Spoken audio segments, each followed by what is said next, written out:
நெடுநாளாக காதல் கொண்டிருந்த இளைஞர் அந்த பெண்ணை நேரில் பார்த்ததும் அதிர்ச்சியில் உறைந்துள்ளார். காலமாக விதவிதமான முறையில் காதல் சம்பவங்கள் நடந்துள்ள நிலையில் தற்போதைய தொழில்நுட்ப காலத்தில் இன்ஸ்டாகிராம் உள்ளிட்ட சமூக வலைதளங்கள் மூலமாக அதிகமான காதல் கதைகள் நடக்கின்றன. அவற்றில் சில மோசடி சம்பவங்களாகவும் அமைந்து விடுவதுண்டு. உத்தரப்பிரதேச மாநிலம் கான்பூரை சேர்ந்த 20 வயது இளைஞர் தீபேந்திர சிங். சமீபத்தில் இவருக்கு இன்ஸ்டாகிராமில் இளம்பெண் ஒருவரின் அறிமுகம் கிடைத்துள்ளது. அழகான இளம் மங்கையின் படத்தை முகப்பு படமாக வைத்திருந்த அந்த பெண்ணுடன் தீபேந்திர சிங் காதலில் விழுந்துள்ளார். இருவரும் போனிலேயே பேசி காதலித்து வந்த நிலையில் தீபேந்திர சிங் அந்த பெண்ணை நேரில் காண வேண்டும் என விரும்பியுள்ளார். அவரது விருப்பமும் ஒரு நாளில் நிறைவேறிய நிலையில் தனது அழகு காதலியை காண்பதற்காக அந்த பெண் சொன்ன இடத்தில் சென்று காத்திருந்த இளைஞருக்கு அதிர்ச்சிதான் காத்திருந்தது.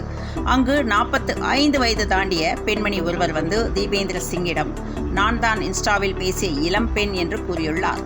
அது தான் இளமையாக இருந்தபோது எடுத்த புகைப்படம் என்றும் கூறியுள்ளார். இதனால் ஆத்திரமடைந்த தீபேந்திர சிங் அந்த பெண்மணியை தாக்கிவிட்டு அவர் போனையும் எடுத்து சென்றுள்ளார்.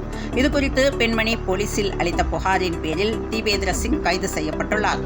இன்ஸ்டா காதல் விபரீதத்தால் இளைஞர் கம்பி என்னும் சம்பவம் அதிர்ச்சியை ஏற்படுத்தியுள்ளது.